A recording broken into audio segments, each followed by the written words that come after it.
বাংলাদেশের অন্যতম সুন্দর ও ঐতিহাসিক মসজিদ চিনি মসজিদ, যা চীনা মসজিদ নামেও পরিচিত। এটি রংপুর বিভাগের নীলফামারী জেলার সৈয়দপুর শহরে অবস্থিত। এই মসজিদে একসঙ্গে প্রায় ৫ শতাধিক মানুষ নামাজ আদায় করতে পারে। চিনি মসজিদের ইতিহাস শুরু হয় ১৮৬৩ সালে, যখন হাজী বাকের আলী, হাজী মুকু নামে দুই স্থানীয় ব্যক্তি সৈয়দপুর শহরের ইসবাগ এলাকায় ছন ও বাঁশ দিয়ে এটি নির্মাণ করেন। পরবর্তী এলাকাবাসীর প্রচেষ্টায় এটি টিনের ঘরে রূপান্তরিত হয়। মসজিদটির প্রথম পাকা অংশ নির্মিত হয় ১৯২০ সালে হাজী হাফিজ আব্দুল করিমের উদ্যোগে।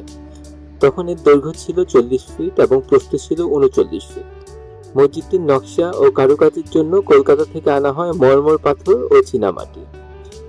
১৯৬৫ সালে মসজিদের দক্ষিণ পাশে দ্বিতীয় অংশ নির্মিত হয়। পরে বাংলাদেশের স্বাধীনতার পর উত্তর পাশের তৃতীয় অংশ তৈরি করা হয়। মসজিদের সৌন্দর্য বাড়াতে এর দেয়ালে চীনামাটির থালা ও কাচের ভগ্নাংশ বসানো হয়। এই বিশেষ শৈলী কাজকে বলা হয় চিনি করা বা চিনি দানার কাজ করা। এখান থেকে মসজিদের নাম হয়েছে চিনি মসজিদ বা চীনা মসজিদ। এসব উপকরণ মূলত কলকাতা থেকে আনা হয়েছিল। মসজিদটি নকশা করেন মোহাম্মদ মকতুল ও নবী বক্স। এটি নির্মাণে মুঘল স্থাপত্য শৈলী অনুসরণ করা হয়।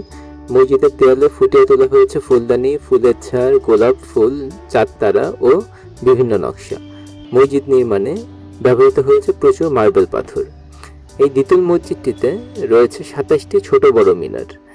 এছাড়াও রয়েছে ৩টি বড় গম্বুজ ও ৩২টি ছোট মিনার। প্রবেশপথের উপরে আজান দেওয়ার জন্য একটি মিম্বরও রয়েছে। মসজিদের বারান্দা সাদা মোজাইকে বাঁধানো, আর পুরো মসজিদটি রঙিন পাথরে মোড়ানো এবং মসজিদে প্রবেশের জন্য উত্তর ও দক্ষিণে একটি করে দরজা রয়েছে।